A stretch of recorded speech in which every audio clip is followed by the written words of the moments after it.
Hello guys, welcome back coding இளைஞர் தமிழ். இன்றைக்கி இந்த வீடியோவில் எந்த கான்செப்ட் பார்க்க போகிறோன்னா C++ல் ரெஃபரன்ஸ் வேரியபிளுங்கிற கான்செப்ட் தான் பார்க்க போகிறோம். ரெஃபரன்ஸ் வேரியபிள்னால் என்ன, அதுக்கான சின்டெக்ஸ், அது எப்படிலாம் யூஸ் பண்ணுறது, அது எப்படிலாம் யூஸ் பண்ணக்கூடாது, அதுக்கப்புறம் ஃபைனலாக வந்து ரெஃபரன்ஸ்க்கும் பாயிண்டர்ஸ்க்கும் இருக்க டிஃப்ரென்ஸ் என்னன்னு சொல்லிட்டு பார்ப்போம். ஓகே, ரெஃபரன்ஸ் வேரியபிள் என்னென்னா வந்து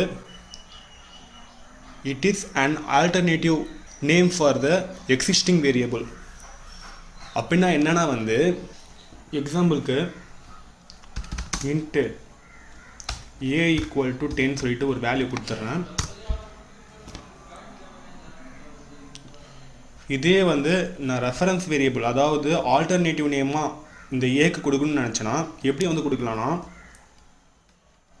into address of a1 = a சொல்லிட்டு கொடுத்துட்டா போதும்.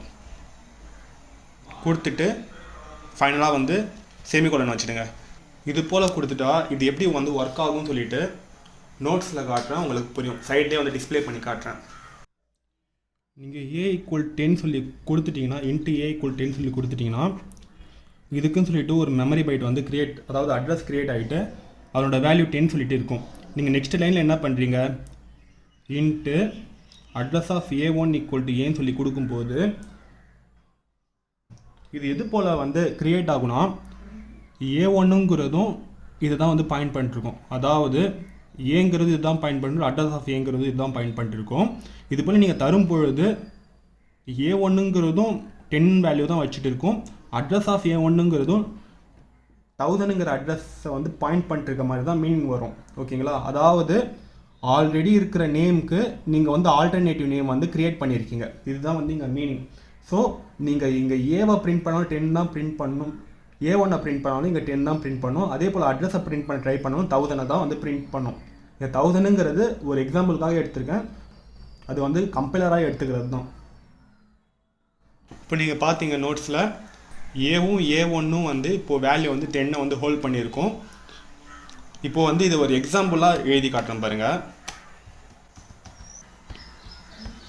ஓகே, போன எக்ஸாம்பிளில் வந்து a = 10 சொல்லி கொடுத்துட்டு அட்ரஸ் ஆஃப், அதாவது ரெஃபரன்ஸ் ஆஃப் a1 = a சொல்லி கொடுத்துருப்பேன். இப்போ என்ன பண்ணியிருக்கேன், கொஞ்சம் ஒன்றும் இல்லை, a1ங்கிறத b சொல்லி மாற்றிருக்கேன். நீங்கள் அது போல் யூஸ் பண்ணாலும் ஒன்றும் தப்பு இல்லை. அப்புறமா வந்து சி அவுட்டில் ஏவோட வேல்யூ a = ஏவோட வேல்யூ வந்து இங்கே பிரிண்ட் பண்ணுறேன். அதுக்கப்புறம் வந்து அதோட அட்ரஸ் ஆஃப் ஏங்கிறது அது எந்த அட்ரஸில் இருக்குதுன்னு சொல்லிட்டு, அதே போல் இங்கேயும் பியோட வேல்யூவும் பிரிண்ட் பண்ணுறேன். அப்புறமா அதனோட அட்ரஸ் எங்கே இருக்குதுன்னு சொல்லிட்டும் பிரிண்ட் பண்ணுறேன். அதோட அட்ரஸ் ரெண்டுமே வந்து சேம் லொக்கேஷனில் தான் வந்து பாயிண்ட் பண்ணிட்டுருக்கோம். ஏன்னா இங்கே வந்து ஏக்கு வந்து ஆல்டர்னேட்டிவ் நேமாக வந்து பியை வந்து க்ரியேட் பண்ணியிருக்கோம். ஸோ அதுக்குன்னு சொல்லிட்டு செப்பரேட் மெமரிலாம் வந்து க்ரியேட் ஆகாது, அதே அட்ரஸையும் அதே வேல்யூ தான் வந்து ஹோல்ட் பண்ணிகிட்டு இருக்கோம். வேணும்னா வந்து பில்ட் அண்ட் லேர்ன் சொல்லிட்டு காட்டுறேன் பாருங்கள். 0 எரர் 0 வார்னிங் வந்திருக்கு. அவுட்புட் பார்த்தீங்கன்னா ஜூம் பண்ணி காட்டுறேன். a = 10 சொல்லி வந்திருக்கு, ஏன்னா ஏவோட வேல்யூ 10 தான் இருக்குது. அப்புறமா அதுக்குன்னு சொல்லிட்டு ஒரு அட்ரஸ் க்ரியேட் ஆகிருக்குல்ல. நெக்ஸ்ட்டு நம்ம இந்த லைன் 7th லைனில் வந்து இந்த மாடிஃபிகேஷன் பண்ணியிருக்கிறதுனால பியும் வந்து ஏவோட ஆல்டர்னேட்டிவ் நேம் மாதிரி ட்ரீட் ஆகும். ஓகேங்களா? அதனால் பியும் நான் நோட்ஸில் காட்டினால அதே போல் பியும் வந்து ஏ இருக்க அட்ரஸை பாயிண்ட் பண்ணிட்டு அது எந்த வேல்யூ வந்து ஹோல்ட் பண்ணியிருக்கோ அதை தான் இதுவும் ஹோல்ட் பண்ணியிருக்கோம். ஸோ பியோட வேல்யூ பிரிண்ட் பண்ணாலும் 10 தான் வருது, அதனோட அட்ரஸை வந்து பிரிண்ட் பண்ணாலும் வந்து அதே அட்ரஸ் தான் காட்டுது. இதுதான் வந்து இந்த ரெஃபரன்ஸுங்கிற ஆப்ரேட்டர். இந்த மாதிரி ஆப்ஷன் வந்து சியில் வந்து இல்லை. ஓகேங்களா? அதுக்குன்னு சொல்லிட்டு க்ரியேட் பண்ணணும்னா வந்து நீங்கள் ஒரு பாயிண்டர் வேரியபிளை க்ரியேட் பண்ணிவிட்டு அதை வந்து நீங்கள் இன்டெரக்டாக வந்து ஆக்சஸ் பண்ணுற மாதிரி இருக்கும். இது நீங்கள் வந்து டேரெக்டாகவே வந்து ஆக்சஸ் பண்ணுறீங்க. இது மாதிரி நீங்கள் யூஸ் பண்ணுறதுனால வந்து மெமரியை வந்து சேவ் பண்ணுறீங்க, அதுக்கப்புறம் வந்து காம்ப்ளிசிட்டி வந்து ரெடியூஸ் பண்ணுறீங்க, எக்ஸிக்யூஷன் ஸ்பீடாகவும் வந்து இன்க்ரீஸ் பண்ணுறீங்க. ஸோ இந்த மாதிரி அட்வான்டேஜ்க்காக வந்து ரெஃபரன்ஸுங்கிற வேரியபிள் வந்து C++ல் வந்து இன்ட்ரடியூஸ் பண்ணாங்க. இப்போது இது எந்த மாதிரி சிச்சுவேஷன்லாம் யூஸ் பண்ணலாம், எந்த மாதிரி சிச்சுவேஷன்லாம் யூஸ் பண்ணக்கூடாதுன்னு சொல்லி சொல்கிறேன் பாருங்கள்.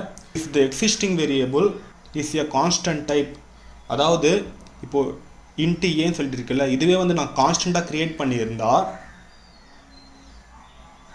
ரெஃபரன்ஸ் வேரியபிள் க்ரியேட் பண்ணுறேன்ல, அட்ரஸ் ஆஃப் பி, இந்த ரெஃபரன்ஸ் வேரியபிள் க்ரியேட் பண்ணுறேன்ல, இதுவும் வந்து கண்டிப்பாக வந்து கான்ஸ்டன்ட் டைப்பாக தான் இருக்கணும். அதாவது எக்ஸாம்பிளுக்கு சொல்லணும்னா இப்போ பாருங்கள், இந்த எக்ஸிஸ்டிங் வேரியபிள் டைப்புங்கிறது இப்போ கான்ஸ்டன்ட் டைப். இது கான்ஸ்டண்ட்டாக யூஸ் பண்ணியிருக்கும் போது ரெஃபரன்ஸ் வேரியபிளும் என்ன சொல்லிட்டு இருக்கணும், கண்டிப்பாக வந்து கான்ஸ்டண்ட்டாக தான் இருக்கணும். இது கான்ஸ்டன்ட் இல்லாமல் நான் இதை பில்ட் அண்ட் ரன் சொல்லி கொடுத்தேன்னா வந்து எரர் வரும். பார்த்தீங்களா, இந்த எரர் போகணும்னு நினச்சிங்கன்னா இதுவும் வந்து கான்ஸ்டண்ட்டாக மாற்றணும். ரெஃபரன்ஸ் வேரியபிள் வந்து கான்ஸ்டண்ட்டாக மாற்றினா மாதிரி தான் இந்த எரர் வராது. ஓகேங்களா, இந்த மாதிரி சுச்சுவேஷனில் ஏவோட வேல்யூ பியோட வேல்யூ எதுவுமே சேஞ்ச் பண்ண முடியாது. ஏன்னா வந்து ரெண்டுமே வந்து கான்ஸ்டன்ட் டைப்பில் இருக்குது. இதுவே if the existing variable type, existing வேரியபிளுங்கிறது இன்ட்டு ஏ தானே, அது வந்து நான் கான்ஸ்டண்ட்டாக இருந்துச்சுன்னா, கான்ஸ்டன்ட் இல்லாமல் இருந்துச்சுன்னா அந்த நேரத்தில் வந்து நீங்கள் வந்து இந்த ரெஃபரன்ஸ் வேரியபிளை வந்து கான்ஸ்டண்ட்டாகவும் யூஸ் பண்ணலாம், கான்ஸ்டன்ட் இல்லாமலும் யூஸ் பண்ணலாம். இப்போ பாருங்கள், இது நான் கான்ஸ்டன்ட் சொல்லி கொடுத்துருக்கேன், எந்த எரரும் வராது. அவுட்புட் வந்து நார்மலாக பிரிண்ட் ஆகிற மாதிரி தான் பிரிண்ட் ஆகும். 0 வந்திருக்கு. ஸோ A = 10 B = 10 சொல்லிட்டு வந்திருக்கு. ஸோ கேஸை வந்து புரிஞ்சுக்கோங்க. எக்ஸிஸ்டிங் வேரியபிள் வந்து நான் கான்ஸ்டண்ட்டாக இருந்துச்சுன்னா அந்த நேரத்தில் இந்த ரெஃபரன்ஸ் வேரியபிள் வந்து கான்ஸ்டண்ட்டாகவும் யூஸ் பண்ணிக்கலாம், கான்ஸ்டன்ட் இல்லாமலையும் வந்து யூஸ் பண்ணிக்கலாம். இது போல் ஓகேங்களா. இந்த ரெஃபரன்ஸ் வேரியபிளை வந்து எப்படி வந்து அரேல வந்து யூஸ் பண்ணுறது, இது வந்து வெறும் இன்டிஜருக்குன்னு மட்டும் இல்லை, நீங்கள் ஃப்ளோட்டு, டபுள், ஸ்ட்ரிங்கிறது வந்து புதுசாக வந்து C++ல் வந்து இன்ட்ரடியூஸ் ஆன ஒரு கான்செப்ட். அது வரக்கூடிய வீடியோஸில் பார்க்கலாம். இந்த அரேங்கிற கான்செப்ட், அதுக்கப்புறம் அந்த மாதிரி கான்செப்ட்லாம் வந்து இது எப்படி வந்து யூஸ் பண்ணுறதுன்னு சொல்லிட்டு இப்போ பார்க்கலாமா.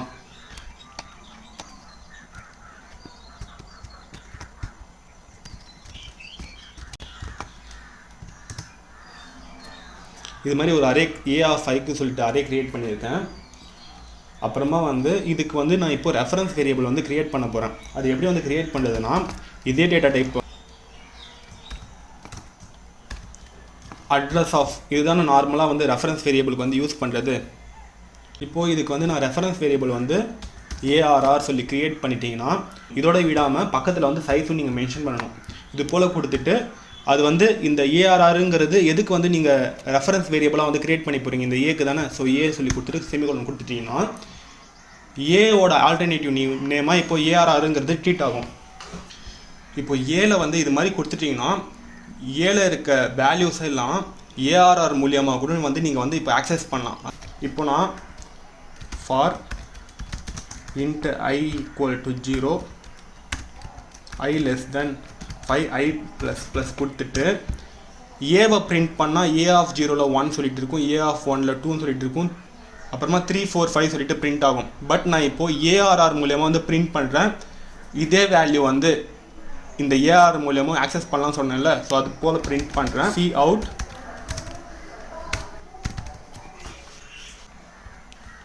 ஸோ இது போல் பிரிண்ட் பண்ணனா எனக்கு வந்து இது எப்படி வந்து டிஸ்பிளே ஆகும்னா, ஃபஸ்ட்டு இது வந்து பிரிண்ட் ஆகிடுமா, ARRங்கிறது பிரிண்ட் ஆகிட்டு இது மட்டும் இருக்கும். இந்த ஐங்கிற வேல்யூ ஸ்டார்டிங்கில் வந்து ஐங்கிறது 0வாக இருக்குமா, ஸோ 0ங்கிறது வந்துடும். இந்த ஐ மூலியமாக இந்த 0 வந்துடும். அதுக்கப்புறம் இந்த க்ளோஸ் ஸ்கொயர் ப்ராக்கெட் கொடுத்துருக்கேன், க்ளோஸ் ஸ்கொயர் ப்ராக்கெட் வந்துட்டு ஈக்குவல் டு வரும். அதுக்கப்புறமா ARR ஐயோட வேல்யூ வந்து பிரிண்ட் பண்ண சொல்கிறேன். ARR ஐ ஸ்டார்டிங்கில் வந்து இதுவும் ARR ஐங்கிறது ஏவோட ஆல்டர்னேட்டிவ் நேம் தான். ஸோ அரே ஆஃப் 0ங்கிறது இதுதான் வந்து பாயிண்ட் பண்ணிட்டுருக்கோம். ஸோ அரே ஆஃப் 0ல் என்ன இருக்குது, 1 சொல்லிட்டு இருக்குல்ல, ஸோ 1ங்கிறது பிரிண்ட் ஆகும். அப்புறமா endl சொல்லி கொடுத்துருக்காங்க. நெக்ஸ்ட் லைனில் போயிட்டு அரே ஆஃப் 1 = 2ன்னு சொல்லிட்டு இது போல் வந்து பிரிண்ட் ஆகிட்டு வரும். செக் பண்ணி பார்ப்போமா.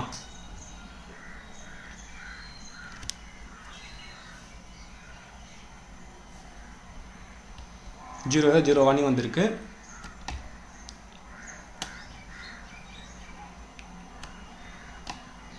பார்த்தீங்கன்னா AR(0)ல் 1 இருக்குது, ARR1ல் வந்து 2ன்னு சொல்லிட்டு இருக்குது, ARR4ல் வந்து அப்படியே கரெக்டான அதே வேல்யூ வந்து பிரிண்ட் ஆகிருக்கு. நீங்கள் இது போல் கொடுத்துருக்கும் பொழுது ஏ வந்து பேஸ் அட்ரஸ் வந்து இதை பாயிண்ட் பண்ணிட்டுருக்கும். நீங்கள் இது போல் கொடுக்கும் பொழுது ARRங்கிறதும் இதை தான் வந்து பாயிண்ட் பண்ணிட்டுருக்கும், பேஸ் அட்ரஸ். இதோட பேஸ் அட்ரஸ் வந்து 1000னா 1004 1008 1012 1016 இன்டிஜருங்கிறதுனால 4 பைட்டாக வந்து இன்க்ரிமெண்ட் ஆகிட்டு இருக்கும். நீங்கள் ஏவோட வேல்யூ, அதாவது இண்டெக்ஸ் 0 1 2 3 4 இது இண்டெக்ஸ் ஓகேங்களா. ஏவோட 0th இண்டெக்ஸ் பிரிண்ட் பண்ணாலும் 1 தான் பிரிண்ட் பண்ணும், ARR0வோட இண்டெக்ஸை வந்து பிரிண்ட் பண்ணாலும் 1 தான் பிரிண்ட் பண்ணும். அதே போல் அட்ரஸை வந்து நீங்கள் பிரிண்ட் பண்ணணும்னு நினச்சிங்கன்னா அட்ரஸ் ஆஃப் ARR சொல்லி கொடுத்தாலும் 1000 தான் பிரிண்ட் பண்ணும். ஏவை வந்து அட்ரஸ் ஆஃப் ஏவை வந்து பிரிண்ட் பண்ணாலும் 1000 தான் பிரிண்ட் பண்ணும். ஸோ இப்போ நமக்கு அரேக்கும் எப்படி வந்து ரெஃபரன்ஸ் வேரியபிள் வந்து கிரியேட் பண்ணுறதுன்னு சொல்லிட்டு உங்களுக்கு ஒரு ஐடியா கிடச்சிருக்குன்னு நம்புகிறேன். இது போல் கொடுத்துட்டு நான் இங்கே வெறும் அட்ரஸ் ஆஃப் பின்னு சொல்லிட்டு மட்டும் எதுவுமே வேல்யூ வந்து இனிஷியலைசேஷன் பண்ணலனா கூட அந்த நேரத்தில் வந்து எரர் சொல்லிட்டு தான் வரும். பார்த்தீங்கன்னா B declared as a reference but not initialise சொல்லிட்டு வருது. ஸோ நீங்கள் எப்போ ரெஃபரன்ஸ் வேரியபிள் கிரியேட் பண்ணுறீங்களோ அதே டைமில் வந்து நீங்கள் இனிஷியலைசேஷனும் பண்ணிடணும். பண்ணலன்னா எரர் சொல்லிட்டு தான் காட்டும். அப்புறமா இன்னொரு பாயிண்ட் என்னன்னா, நான் இப்போது இது போல் கொடுத்துட்டுனா ஏக்கு வந்து ஆல்டர்னேட்டிவ் நேமாக வந்து பின்னு சொல்லிட்டு கிரியேட் ஆகிடுச்சு. இப்போ நான் அதே பிக்கு வந்து சி ஈக்குவல் டு 20 சொல்லி இங்கே கொடுத்துட்டு address of B equal to C சொல்லி கொடுத்தாலும் இதுவும் வந்து எரர் காட்டும். ஏன்னா ஒரு டைம் வந்து நீங்கள் ஆல்டர்னேட்டிவ் நேம் கிரியேட் பண்ணிட்டீங்கன்னா அந்த ஆல்டர்னேட்டிவ் நேம் வந்து அந்த ப்ரோக்ராம் எண்டிங் வரைக்கும் வந்து வேறு வேரியபிளுக்கு வந்து கிரியேட் பண்ண முடியாது. நீங்கள் பார்த்தீங்களா L value requires left operand of assignment. அதனால தான் இங்கே எரர் சொல்லிட்டு வந்திருக்கு. இங்கே வந்து நீங்கள் ஆல்ரெடி வந்து ஏக்கு ஆல்டர்னேட்டிவ் நேமாக வந்து பியை வந்து கிரியேட் பண்ணிட்டீங்க. அதே ஆல்டர்னேட்டிவ் நேமை எடுத்துகிட்டு சிக்கு வந்து நீங்கள் மாற்றணும்னு நினச்சிங்கன்னா அந்த நேரத்தில் வந்து எரர் சொல்லிட்டு வரும். நான் இங்கே இன்னொரு வேலை பண்ணலாம். இப்போது ஏ ஈக்குவல் 10 சி ஈக்குவல் 20 சொல்லிட்டு இருக்குல்ல, நீங்கள் வந்து பாயிண்டரை யூஸ் பண்ணிவிட்டு இன்டைரக்ட் மெத்தடில் வந்து ஏவோட வேல்யூ வந்து நீங்கள் சேஞ்ச் பண்ணுவீங்க. பட் நான் இங்கே என்ன பண்ணுறேன், டேரெக்டாக வந்து இந்த ரெஃபரன்ஸ் வேரியபிள் யூஸ் பண்ணிட்டு பி ஈக்குவல் டு 10 சொல்லிட்டு ஏவோட வேல்யூ இருக்குல்ல, நான் 13 சொல்லிட்டு மாற்றிடுறேன். ஓகேங்களா, 13 சொல்லி மாற்றிட்டு பில்ட் அண்ட் ரன் சொல்லி கொடுத்தேன்னா இது வந்து ஏவோட வேல்யூ 30 தான் இருக்கும், பியோட வேல்யூ 30 தான் மாறிட்டு இருக்கும். ஏன்னா வந்து இது நான் டைரக்ட் மெத்தடில், அதாவது ரெஃபரன்ஸ் வேரியபிளை யூஸ் பண்ணிவிட்டு நான் டைரெக்டாகவே வந்து அந்த வேல்யூ வந்து மாற்றிடுறேன். ஸோ ரெண்டுமே ஒரே அட்ரஸ் வந்து பாயிண்ட் பண்ணிட்டு இருக்கிறதுனால வந்து ஏவோட வேல்யூ 13 தான் வருது, பியோட வேல்யூ 13 தான் வரும். ஏவோட வேல்யூ 30 தான் வந்திருக்கு, அட்ரஸ் வந்து ஒன்று வந்திருக்கு, பியோட வேல்யூ 30 தான் வந்திருக்கு, அட்ரஸ் சேம் அட்ரஸ் வந்து வந்திருக்கு. இது போல் ப்ரோக்ராம் எழுதிட்டிங்கன்னா ஏக்குன்னு சொல்லி 10ங்கிற வேரியபிள் வந்து க்ரியேட் ஆகிருக்கும், பிக்குன்னு சொல்லிட்டு சிக்குன்னு சொல்லிட்டு 20ங்கிற வேரியபிள் வந்து க்ரியேட் ஆகிருக்கும். இதுக்குன்னு சொல்லிட்டு ஒரு அட்ரஸ் இருக்கும், இதுக்குன்னு ஒரு அட்ரஸ் இருக்கும். பட் இந்த வேரியபிள் நம்ம இந்த ப்ரோக்ராமில் யூஸ் பண்ணல. Address of B equal to A இது போல் கொடுத்துட்டிங்கன்னா ஸ்டார்டிங்கில் நம்ம பார்த்தோம்ல, இதை தான் வந்து பியும் பாயிண்ட் பண்ணிட்டுருக்கோம், அட்ரஸ் ஆஃப் பிங்கிறதும் 1000 தான் பாயிண்ட் பண்ணிட்டுருக்கோம். அப்புறம் நான் இங்கே என்ன பண்ணுறேன், பியோட வேல்யூ 13 சொல்லிட்டு மாற்றிடுறேன். ஸோ இதே அட்ரஸை வந்து பாயிண்ட் பண்ணிட்டுருக்கனால பிக்கு பதிலாக 13 சொல்லிட்டு மாறிடும். இப்போ ஏவோட வேல்யூ என்ன தான் இருக்குது, 13 தான் இருக்குது, பியோட வேல்யூ 13 தான் இருக்குது. ஸோ நான் இங்கே வந்து ஏவை வந்து பிரிண்ட் பண்ணால் 30ங்கிற வேல்யூ வந்து பிரிண்ட் ஆகிடுது. இதுவே நம்ம பாயிண்டரில் யூஸ் பண்ணோம்னா வந்து இன்டெரக்ட் மெத்தடில் வந்து யூஸ் பண்ணி தனியாக ஒரு செப்பரேட் வேரியபிள் க்ரியேட் பண்ணிட்டு பண்ணுவோம். இது வந்து ரெஃபரன்ஸுங்கிறது டைரக்ட் ஆக்சஸ் டேட்டாங்கிறதுனால வந்து நம்ம டேரெக்டாக வந்து வேல்யூ வந்து சேஞ்ச் பண்ணிடுறோம். இப்போ பாயிண்டர்ஸ்க்கும் ரெஃபரன்ஸ்க்கும் வந்து என்னென்ன டிஃப்ரென்ஸ் சொல்லிட்டு பார்க்கலாம். பாயிண்டர் வந்து எந்த டைம்லேயும் வந்து நீங்கள் இனிஷியலைசேஷன் பண்ணிக்கலாம், ஓகேங்களா. பட் ரெஃபரன்ஸுங்கிறது நம்ம எந்த நேரத்தில் வந்து அதை க்ரியேட் பண்ணுறோமோ அதே நேரத்தில் வந்து இங்கே வந்து அதை வந்து இனிஷியலைசேஷன் பண்ணிடணும். இது போல் நான் இனிஷியலைசேஷன் பண்ணாமல் காட்டினேன் இல்லை, எரர் சொல்லிட்டு வந்துச்சுல்ல. ஸோ பாயிண்டருங்கிறது எந்த நேரத்துலையும் வந்து இனிஷியலைசேஷன் பண்ணிக்கலாம். ரெஃபரன்ஸுங்கிறது எப்போ க்ரியேட் பண்ணுறோம் அந்த நேரத்தில் வந்து கண்டிப்பாக வந்து இனிஷியலைசேஷன் பண்ணிடணும், இல்லைனா எரர் சொல்லிட்டு வரும். அதே போல் பாயிண்டர் வந்து ஒரே வேரியபிள் வந்து பாயிண்ட் பண்ணிருக்குன்னு சொல்லி இல்லை, அதனோட பாயிண்டரை வந்து நம்ம லைன் பை லைன் வந்து வேறு ஆப்ஜெக்டை கூட பாயிண்ட் பண்ணுற மாதிரி நம்ம வந்து ப்ரோக்ராம் வந்து சேஞ்ச் பண்ணிக்கலாம். பட் ரெஃபரன்ஸுங்கிறது ஸ்டார்டிங்கில் வந்து அது ஒரு ஆப்ஜெக்ட் இல்லை வேரியபிள் வந்து பாயிண்ட் பண்ண ஆரம்பிச்சிச்சுன்னா அது இன்னொரு ஆப்ஜெக்ட் அது வேரியபிளை வந்து பாயிண்ட் பண்ண வைக்க முடியாது. நம்ம பார்த்தோம்ல address of B equal to C சொல்லி கொடுக்கும்போது எரர் சொல்லிட்டு வந்துச்சுல்ல. ஸோ அதனால் வந்து ஒரு தடவை வந்து நம்ம அது ஆல்டர்னேட்டிவ் நேம் கொடுத்துட்டோம்னா அதை வந்து இன்னொரு தடவை வந்து சேஞ்ச் பண்ண முடியாது. பாயிண்டருக்குன்னு சொல்லிட்டு செப்பரேட் மெமரி வந்து கிரியேட் ஆகுது. பட் ரெஃபரன்ஸில் வந்து செப்பரேட் மெமரிலாம் கிரியேட் ஆகாது, சேம் மெமரி தான். பாயிண்டர் சைஸ் வந்து ஓஎஸை பொறுத்து இப்போ இன்டிஜர் வந்து 4 பைட் இருந்துச்சுன்னா பாயிண்டரும் 4 பைட்டாக தான் இருக்கும். பட் ரெஃபரன்ஸுங்கிறது நீங்கள் இங்கே இன்டிஜர் யூஸ் பண்ணிங்கன்னா 4 பைட் எடுத்துக்கிச்சுன்னா ரெஃபரன்ஸோட வேல்யூ வந்து 4 பைட் இருக்கும். இதுவே நீங்கள் டபுள் எடுத்திங்கன்னா டபுளோட சைஸ் 8 சொல்லி வந்துச்சுன்னா ரெஃபரன்ஸோட சைஸும் வந்து 8 பைட் இருக்கும். டேட்டா டைப்பை பொறுத்து ரெஃபரன்ஸோட வேல்யூ வந்து சேஞ்ச் ஆகும். பாயிண்டருங்கிறது இன்டெரக்டாக வந்து ஆக்சஸ் பண்ண டேட்டா, பட் ரெஃபரன்ஸுங்கிறது டேரெக்டாகவே வந்து நம்ம ஆக்சஸ் பண்ணலாம். இங்கே நம்ம சேஞ்ச் பண்ணோம்ல. அப்புறமா பாயிண்டருங்கிறது எக்ஸிக்யூஷன் வந்து ஸ்லோவாக இருக்கும், பட் ரெஃபரன்ஸுங்கிறது பாயிண்டரை கம்பேர் பண்ணுறதை விட ரொம்ப ஃபாஸ்ட்டாகவே இருக்கும்.